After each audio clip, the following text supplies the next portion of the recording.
the book of Ruth, Rashi study in the book of Ruth, verse 9. And the verse tells us that Boaz told Ruth, don't go to gather in another field and stay with my young maidens. Let your eyes be on the field which you're harvesting, and you follow them. I've commanded the young men not to touch you. And when you become thirsty, you go to the utensils, and then you can drink from where the young men are drinking. Rashi says, if you get thirsty, don't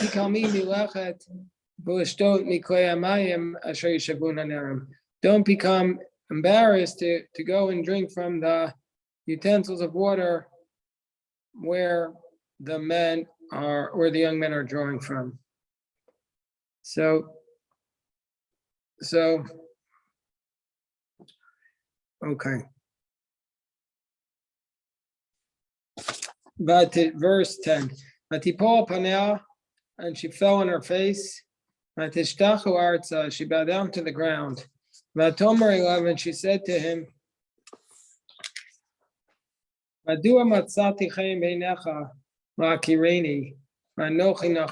said to him, why do I find favor in your eyes for you to recognize me when I'm a stranger?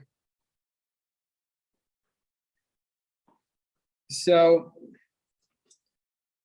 Vayan Boaz, verse 11, and Boaz responded, and he said, Vayomer la, he said to her, Hugadli, it's been told to me, Ko asher asit et chamotech, everything you've done with your mother-in-law, acharei mot ishech, after your husband has died, tazvi avich v'imech, and you've abandoned your father and your mother, Eretz Molatech, the land of your birthplace, and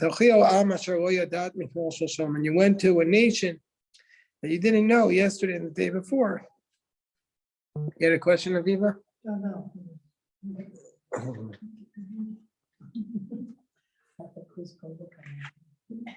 Okay.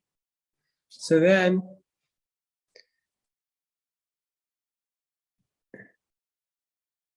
verse 12, Yishalem Hashem ha'olech, God should pay you back for all your good deeds, your work. Let you get divine reward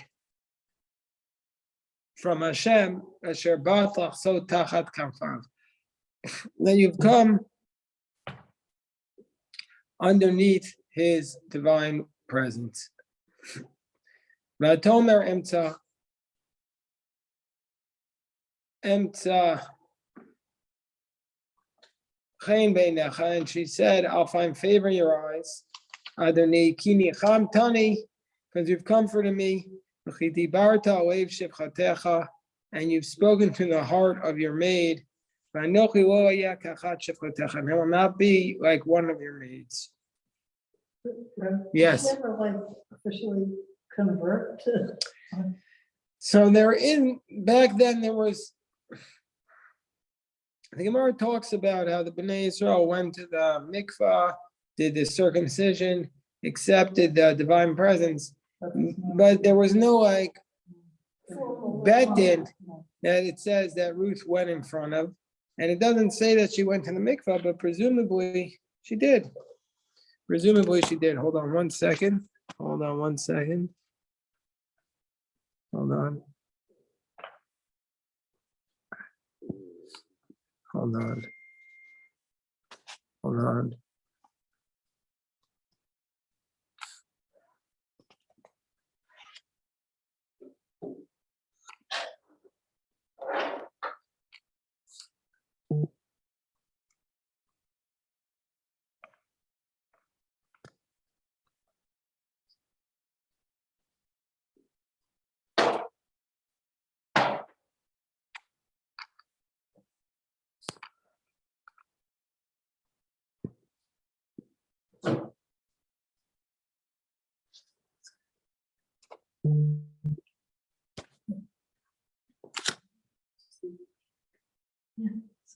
Okay, sorry about that. So Rashi says, I will not be like one of your maids. I will not be as distinguished like one of your maids. Verse 14. Boaz said towards the time we're got ready to eat, Goshi halom, come here. What's the word halom? It's an unusual word in the Bible, halom. But presumably we learn from the context that means to come close. Come close. So come over here. And he says, V'achalt min alechem, eat from the bread, v'tavalt piteich b'chometz, dip your bread in the vinegar.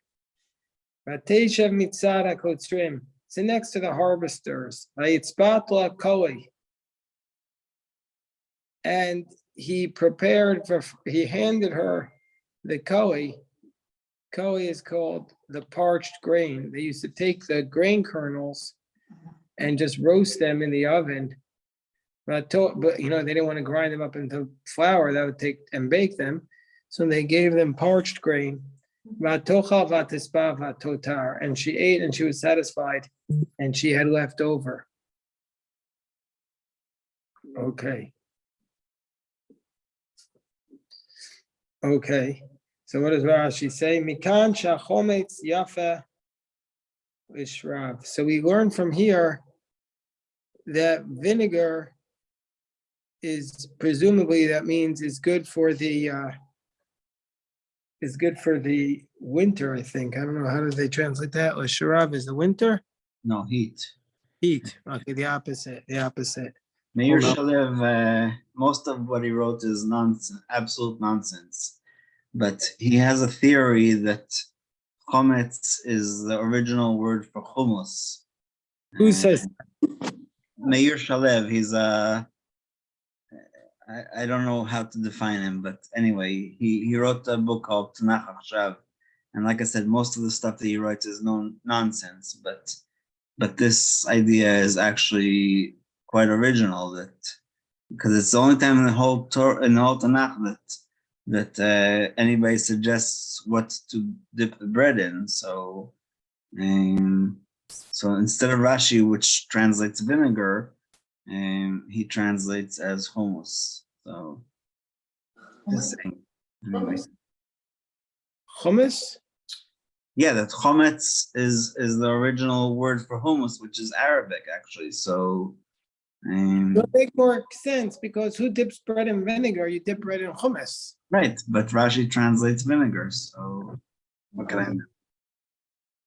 Well, anyway, it's not good for heat anyway. What chometz is good for the heat? I don't understand. Well, it's hard to know what they were talking about. All right. Well, thank you for that. You've illuminated our life with that explanation. It's a good conversation.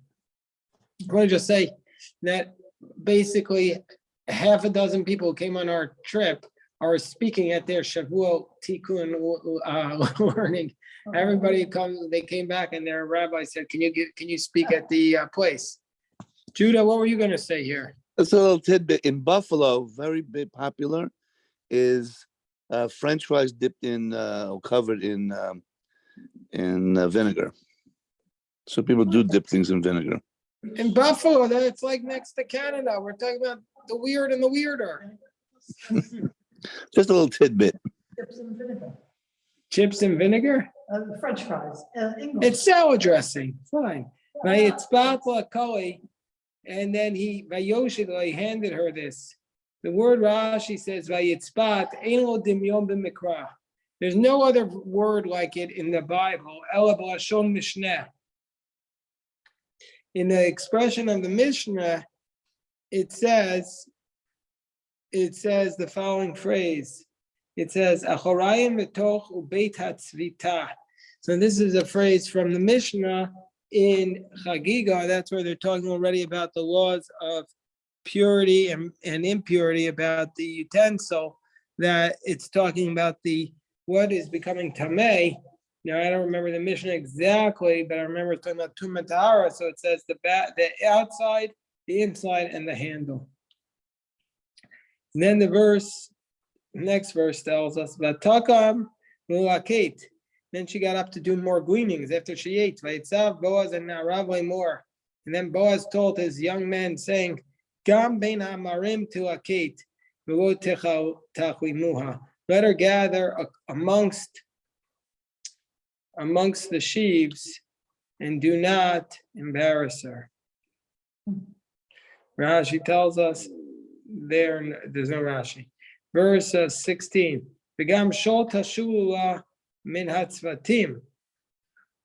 Also, the word shol, Rashi tells us, means forget. Right? Act as though you forgot. Rashi says it's actually and means to forget. Davar acher lashon ki shal zeitach. If you abandon your olives or something. So basically, the idea is to deliberately forget.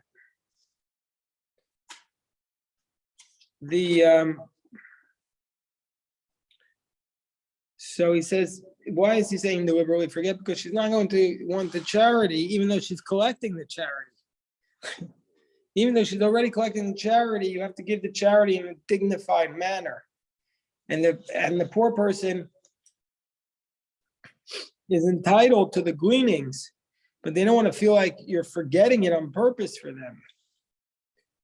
So a very big part of charity is to maintain the person's dignity. You're also not allowed to hand it over. Like, you're not supposed to gather it for them. They're supposed to feel like they're doing something, like you said, the dignity that they're participating in the process. Exactly right. The Talmud today tells us that halacha is even a poor man who collects money from charity is obligated to give charity. He's obligated to take some and give it to charity. And why is that? That's the dignity that he's obligated to. We're obligated to give him the sense of being, to feel dignified. So anyway, tzivatim, what does that mean? It says you should forget from the tzivatim. Rashi says these are the small amarim ketanim, small bundles. And there's other words for this in the Mishnah. And if you found tzivatim okrechos, like bundles, va'azavtem, you shall abandon it, you shall clean it, and you shall not rebuke her. So he's protecting her. He's her guardian angel, so to speak.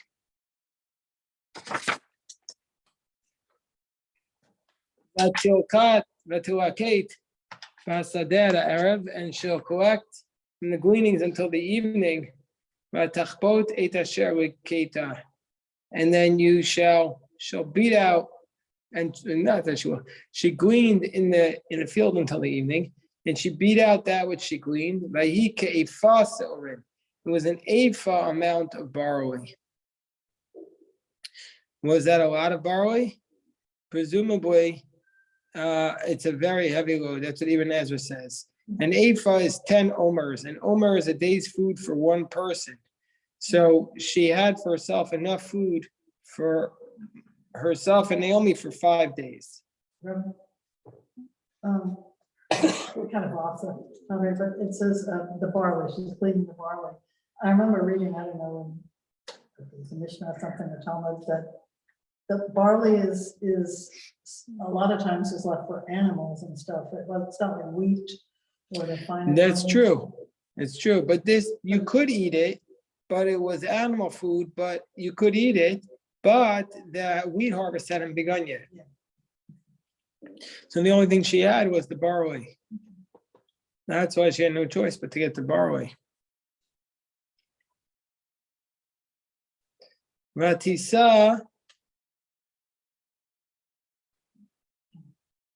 verse 18, Vatisa vatavo ha'ir, and she carried it, and she came to the city of Vaterech Hamotah at Asher Liketa. She showed her mother-in-law that which she gathered. Vatotzei vatiten la et asher tira misava, and she took out and gave her what she had left over after eating her fill.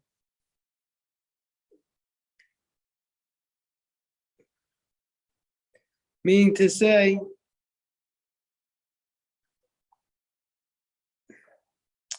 that she gave over after her own portion, which she had eaten, she gave that to Naomi also.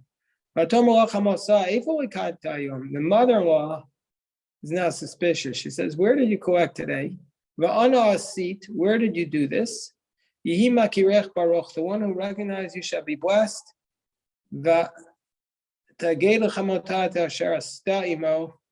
And she told her mother-in-law what happened with him. The name of the man who I did this with today was Boaz. She says, let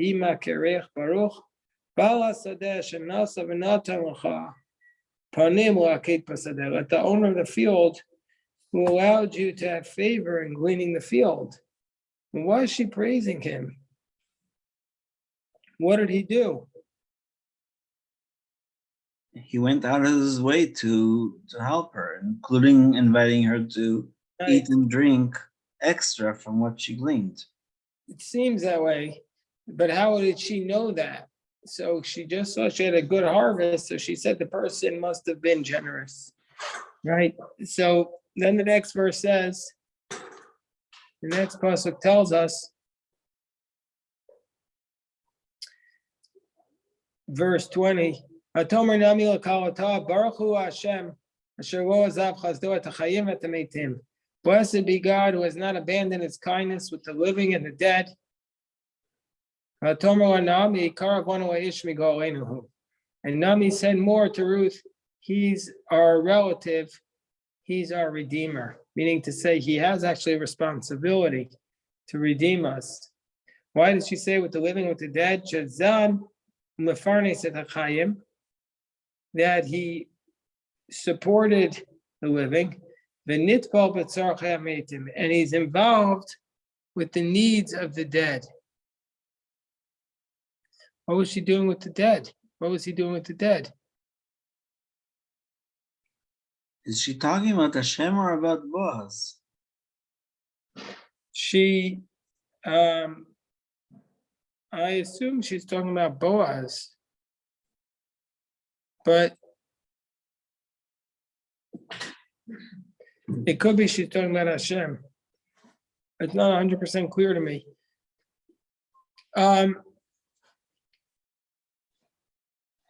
What's the reference to the dead is not clear. It's all with a small h, not a capital. Verse here says,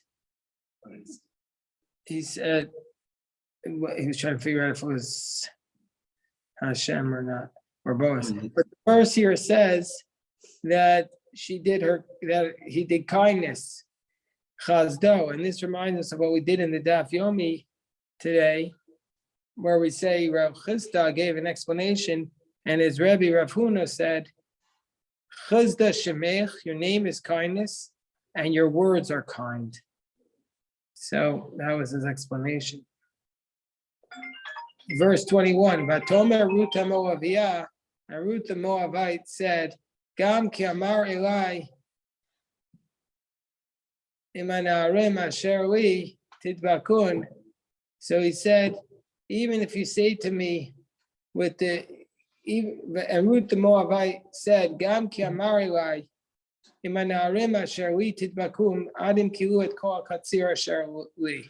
And Ruth the Moabite said, he also said to me, stay with the young man who you're with until you finish collecting all of the harvest. Until you complete collecting the whole harvest that's with me. Okay. Okay. Tell her that everybody's hearing her conversation. So then it states, it's actually not what Boaz had said. If you look back at what Boaz said, he didn't say with all the Narim. He said, what did he say? He said, if you look back at the verse, she said, stay now with my young men, but stay with the young women. He says, what does he says? Steinsaltz says, attach yourself to my lap. Yeah. That refers to boys. Verse 8. He says, stay with my lads, right? And here, but he says it in the masculine. And Nami says to Ruth, Vatomer Nami Arut Kalata, Tobiti Kitetseyim Narotav, go out with his.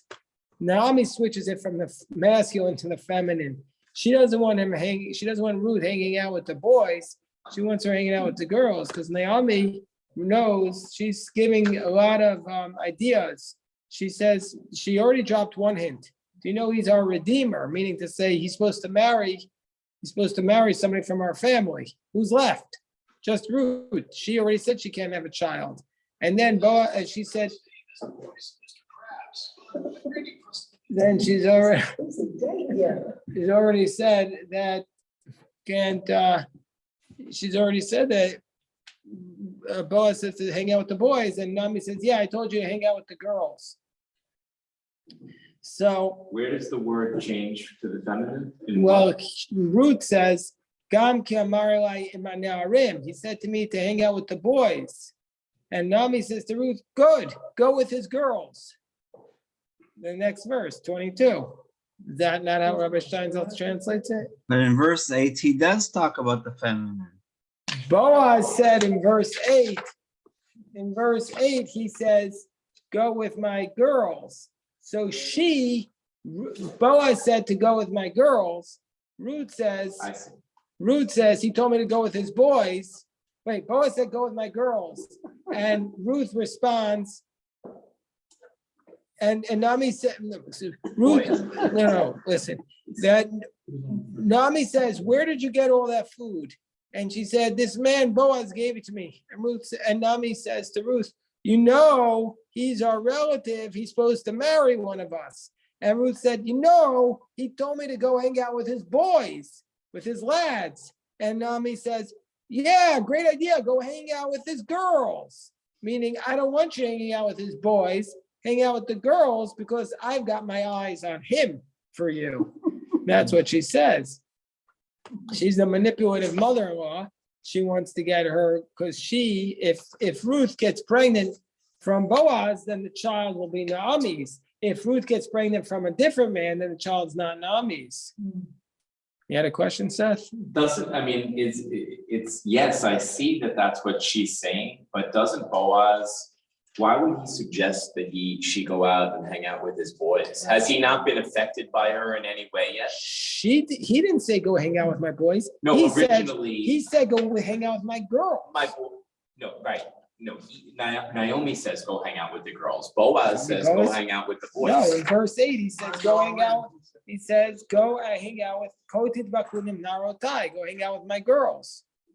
In verse 8, stay close to my maidens. Okay. I've ordered them. In fact, he specifically says I've ordered the boys not to go anywhere near you. Speaking of girls, Yafa, want to introduce everybody? Special girl has come. My granddaughter. Simona is studying Torah with us in memory of her grandfather, Tovia Ben Yitzlak.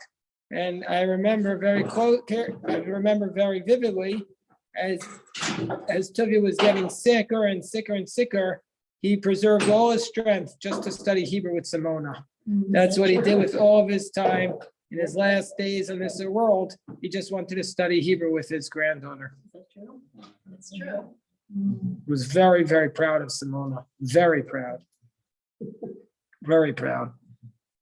So anyway, we've seen now how there's some little of the like give and take over who do we want Ruth hanging out with the boys or with the girls? Boaz says hang out with my girls. Nami says hang out with Boaz. Ruth says I want to hang out with the boys.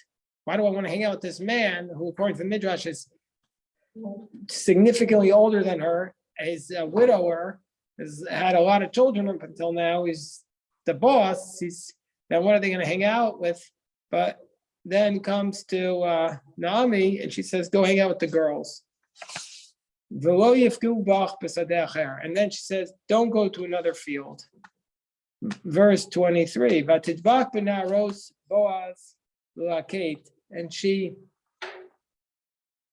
and she stayed with the maidens of Boaz to glean, Ad Kuot Katsira Sorim, until the end of the barley harvest. Uktira Chitim, and the end of the wheat harvest. Vateshev et Chamotah, and then she returned to her mother-in-law. So now we see something else, that she stayed there all day, that they would stay out in the fields, they would sleep in the fields. She didn't go home every night. She was staying out in the fields. Vatomer la Nami Chamotech. And Nami, her mother-in-law, said to her, chapter 3, verse 1, Biti, this is one of my favorite lines in Tanakh. My daughter, Halo avakesh lach manoach asher yitav lach. My daughter, I want what's best for you. I'm going to seek out what's good for you, that which will be good for you. Of course, what she's going to suggest is good for Naomi. But she wouldn't say, here's an idea that'll help you. That's so if you were, I'm not reading it this way, but if you're reading it cynically, you might suggest that Naomi is trying to manipulate the situation. I'm not saying that. I'm just saying that somebody could say that. And then she says in verse 2, Boaz moda atanu. Boaz, our relative, Asher Ayit, and Narotav, who was with you were with his girls. She says, guess what's going on tonight? Okay, well, stop here just before. Yeah, we have to stop here to daven. I just want to say a big